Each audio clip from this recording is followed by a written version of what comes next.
76 tahun sudah Indonesia menjadi negara yang bebas dari penjajahan. Sebelum proklamasi kemerdekaan bangsa Indonesia dikumandangkan, ada serangkaian peristiwa penting yang menyangkut perjalanan bangsa ini dan merubah sejarah bangsa Indonesia. Pada bulan Agustus 1945, Indonesia masih menjadi negara jajahan Jepang dan masih berlangsung Perang Dunia Kedua. Tanggal 6 Agustus 1945, kota Hiroshima di Jepang diserang oleh Amerika Serikat menggunakan bom atom. Peristiwa pengeboman inilah yang berdampak pada turunnya semangat semua tentara Jepang yang ada di seluruh dunia.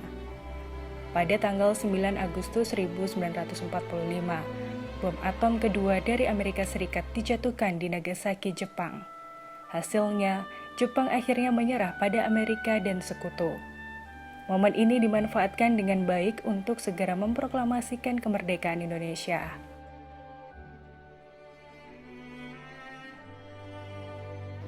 Ya, jadi selamat siang. Kali ini akan membantu untuk memberikan informasi tentang pendudukan Jepang. Jadi membahas tentang pendudukan Jepang. Pendudukan Jepang itu tidak bisa serta-merta kita sebutkan sebagai Jepang datang untuk menginvasi. Karena Jepang itu masuk ada dua faktor utama. Itu terjadi di tahun 1920. Jadi pasca Perang Dunia I dan juga pasca gempa bumi Kanto. Jadi pasca Perang Dunia I, industri Jepang itu melesat tinggi. Melesat dalam artian perlu produksi, perlu juga sumber daya. Otomatis mereka harus menghidupi kedua hal ini dengan jalan dari luar, karena waktu itu Jepang kan sebagai negara pulau, dia tidak punya sumber daya itu sendiri. Akhirnya mulai ekspansi menuju ke arah China, khususnya ke Manchuria. Lalu habis itu gempa bumi Kanto ini menghancurkan banyak sekali pabrik sama industri Jepang. Kegagalan ekonomi ditambah juga dengan depresi besar ekonomi global, Jepang itu dalam posisi yang dalam miskin total. Dalam artian ini semakin menambah untuk menguasai Asia untuk sumber daya mentah dan juga sumber daya manusia. Di satu sisi dengan pascanya ada gempa bumi besar Kanto pasca Perang Dunia I 1925-1926, Jepang mulai menghidupkan kembali militernya, khususnya di Angkatan Laut, sehingga mereka itu hingga menggunakan anggarannya sekitar 33 juta yen. Itu mungkin dengan konversi pun sekarang mungkin sekitar 3,6 triliun untuk dua kapal induk Akagi dan Kaga. Lalu untuk pembuatan kapal induk baru Soryu dan Hiryu di tahun 1930 itu Shokaku sama Zuikaku. Karena melonjaknya anggaran ini, Jepang kira merasa di dalam posisi invasi itu tidak bisa dihindarkan. Khususnya ketika melihat Amerika dengan angkatan laut yang kuat hingga di atas 1935, Jepang kira mulai terpikirkan bagaimana caranya supaya bisa menambahkan sumber daya alam, tapi juga tanpa memicu kontroversi besar. Karena ketika menduduki China, Jepang kira diembargo oleh Amerika, khususnya minyak. Oleh karena itu, akhirnya Jepang mempelajari tentang negara-negara yang bisa memasok minyak. Intelijennya salah satunya menemukan ada di daerah Hindia Belanda. Kenapa menggunakan Hindia Belanda? Karena waktu itu Indonesia masih di bawah kekuasaan dari Hindia Belanda. Nah, setelah mengetahui potensi tersebut dan Jepang semakin lama semakin kritis, bahkan di salah satu laksamana Ozawa atau Gan, saya agak lupa, dia menjelaskan kalau posisi Jepang itu seperti pasien rumah sakit yang dalam posisi kritis. Tidak punya pilihan, mereka harus mau tidak mau menyerang Amerika, karena kalau ada Amerika mereka tidak bisa ekspansi. Pearl Harbor 7 Desember 1941, perang tidak dapat terhindarkan. Akhirnya Jepang secara resmi masuk perang di Pasifik bersama dengan Amerika Serikat. Nah, masalahnya awalnya memang Jepang itu berhasil untuk menguasai hampir seluruh Asia Tenggara.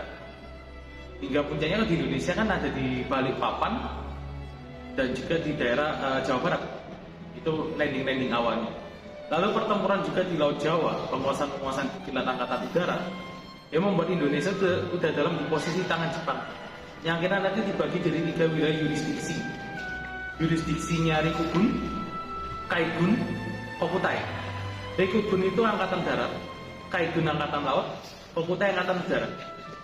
Nah, di masa ini yang terjadi unik. Di setiap wilayah pendudukan itu mengalami hal-hal yang berubah. Yang kalau umumnya kan kita kenal sebagai Romusha.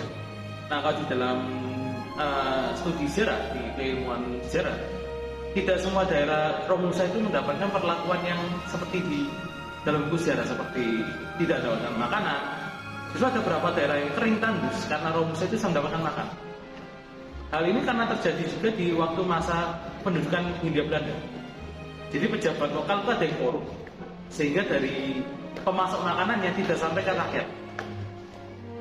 Lalu yang kedua, karena Jepang dia negara pulau, dia penduduknya tidak banyak, otomatis di masa pendudukannya Jepang di Indonesia itu ada sebagian diambil menjadi tenaga kasar atau tenaga pabrik, tenaga buruh, ada sebagian dijadikan tenaga militer di peta, hero, kegoden dan sebagainya, dan ada juga sebagian tenaga bantuan seperti logistik, tenaga hiburan dan sebagainya.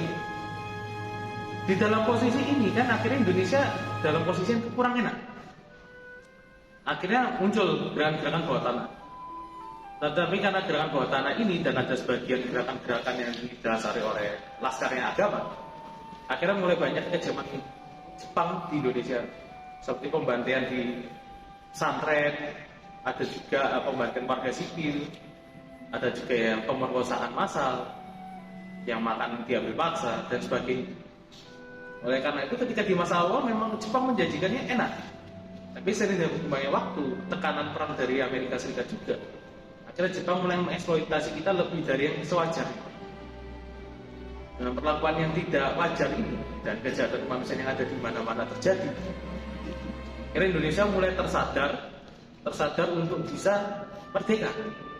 Mereka sudah diduduki oleh Hindia Belanda, diduduki VOC, diduduki Perancis, diduduki Inggris, di Portugis, di Spanyol. Karena mereka roti harus bergerak melawan tirani. Hingga akhir puncaknya bom atom yang jadi di Jepang, di Hiroshima dan Nagasaki, memberikan kesempatan Indonesia untuk bisa merdeka melalui pembentukan BPUPKI hingga peristiwa Rengas Dengklok dan juga akhirnya pembentukan PPKI.